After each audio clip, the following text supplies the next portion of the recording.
How to upgrade helicopters in Gunship Battle.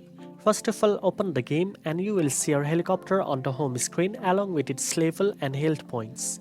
You can use the arrow buttons to switch between different helicopters. Select the helicopter you want to upgrade and tap on the rocket and missile icon below it to access the upgrade options.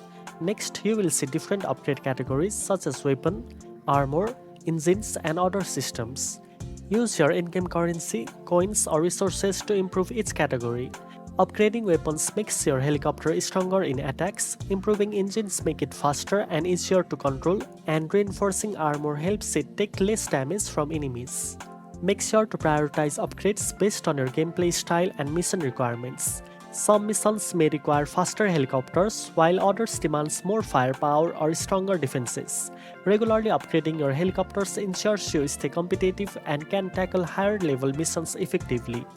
Finally, after completing upgrades, test your helicopter in a mission to see the improvement in action. Now you know how to upgrade helicopters in Gunship Battle. If you found this video helpful, don't forget to like, share and subscribe for more gaming tips. Thanks for watching and I'll see you in the next one.